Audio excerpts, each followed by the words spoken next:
KPCC president K Sudhakarji സ്വന്തം കസേര ഉറപ്പിക്കാനുള്ള തന്ത്രപ്പാടിലാണ്. ഒരു ഭാഗത്ത് VD സതീശൻ, മറുഭാഗത്ത് KC വേണുഗോപാൽ, അതിനുമപ്പുറത്ത് K മുരളീധരനും രമേശ് ചെന്നിത്തലയും, MM ഹസൻ തൊട്ട് KC ജോസഫ് വരെ. ഇവർക്കെല്ലാം സുധാകരനെ മടുത്തു. സമനില തെറ്റിയ പെരുമാറ്റവും വർത്തമാനവുമാണ് അതിന് പ്രധാന കാരണം. KPCC പ്രസിഡന്റ് ആകുന്നതിന് മുമ്പ് കണ്ണൂർ രാഷ്ട്രീയത്തിലും സുധാകരൻ ഇതേ കളിയായിരുന്നു. തലജല വിഭ്രാന്തി ബാധിച്ച നിലയിൽ എന്തും വിളിച്ചു കൂവും, ആരെയും വെല്ലുവിളിക്കും. സ്വന്തം പാർട്ടി നേതാക്കളെ ഇങ്ങനെ വെല്ലുവിളിച്ചും ഭീഷണിപ്പെടുത്തിയുമാണ് DCC പ്രസിഡന്റ് ആയത് തന്നെ. പക്ഷെ CPM വിരുദ്ധ ജ്വരം ബാധിച്ച മാധ്യമങ്ങളും വലതുപക്ഷവും സുധാകരന് ഹല്ലേലൂയ പാടി. ആ ബലത്തിലാണ് പിടിച്ചു നിൽക്കുന്നത്. KPCC പ്രസിഡന്റായ ശേഷവും സുധാകർജിയുടെ എല്ലാ വെല്ലുവിളികളും ഇക്കൂട്ടർ ഹല്ലേലൂയ പാടുകയാണ്.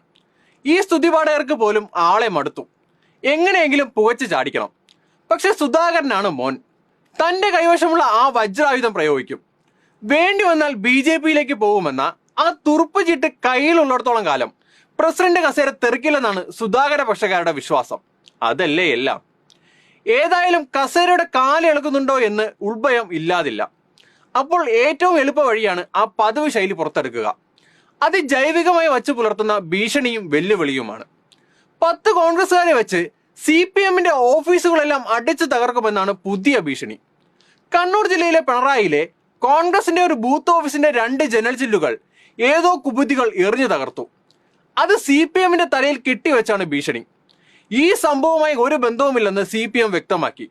ഇനി ആരെങ്കിലും കുറ്റം ചെയ്തിട്ടുണ്ടെങ്കിൽ പ്രതിയെ പിടിക്കണം. പോലീസ് ആ വഴിക്ക് നീങ്ങുന്നുമുണ്ട്. അതിനിടയിലാണ് നിയമം കയ്യിലെടുക്കാനും അക്രമം അഴിച്ചുവിടാനും സുധാകർജി പരസ്യമായി ആഹ്വാനം ചെയ്തത്. കയ്യിലിരുപ്പാണ് പുറത്തു വന്നതെങ്കിലും അത് കേരളത്തിൽ പണ്ടേ പോലെ നടക്കില്ലെന്ന് ടിയാന് അറിയാഞ്ഞിട്ടല്ല. പക്ഷെ പഴയ ആ ഹാങ് ഓവർ ഓർമ്മ വരും.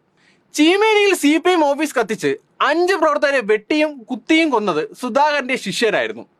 നാൽപ്പാടി വാസുവിനെയും സേവറി ഹോട്ടലിലെ നാണുവിനെയും കൊന്നതുൾപ്പെടെ അക്രമ പരമ്പരകൾ ഏറെയാണ്. ഇടുക്കി ഗവൺമെന്റ് എഞ്ചിനീയറിംഗ് കോളേജ് വിദ്യാർത്ഥി ധീരജ് രാജേന്ദ്രനെ കൊന്നതിനെ പരസ്യമായി ന്യായീകരിച്ച ആളാണ്. അങ്ങനെ ഒരാൾ നടത്തുന്ന വെല്ലുവിളിയെ നിസ്സാരമായി കാണാനാവില്ല. നാട്ടിൽ കലാപം അഴിച്ചുവിട്ട് കസേര ഉറപ്പിക്കാനുള്ള തന്ത്രം കാണാതെ പോകാനാവില്ല. ഏതാനും ആഴ്ച മുമ്പാണ് കോഴിക്കോട് ചേവായൂരിലെ സഹകരണ ബാങ്ക് തെരഞ്ഞെടുപ്പിൽ കോൺഗ്രസിനെ തോൽപ്പിച്ചാൽ വക വരുത്തുമെന്ന് ആക്രോശിച്ചത്. തെരഞ്ഞെടുപ്പിൽ കോൺഗ്രസ് തോറ്റ് തൊപ്പിയിട്ടെങ്കിലും ഇതുവരെ ആരെയും കൊന്നില്ല. അത്രയും സമാധാനം. CPM പിന്തുണ എതിർപക്ഷത്തിന് ഉള്ളത് കൊണ്ടാണ് അക്രമത്തിന് തുനിയാതിരുന്നത് എന്ന് കരുതേണ്ടിയിരിക്കുന്നു. അങ്ങനെ ഇരിക്കെയാണ് കണ്ണൂരിലും കലാപത്തിന് ആഹ്വാനം ചെയ്തത്. പക്ഷെ ഇതൊന്നും സോക്കോൾഡ് നിഷ്പക്ഷകർക്കും മാധ്യമങ്ങൾക്കും വിഷയമേ അല്ല.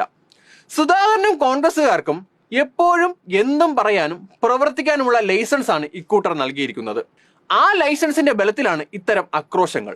പക്ഷെ സുധാകരൻ ഒരു കാര്യം ഓർത്താൽ നന്ന്, പാണ്ഡൻ നായയുടെ പല്ലിന് ശൗര്യം പണ്ടേ പോലെ ഫലിക്കില്ല കേട്ടോ.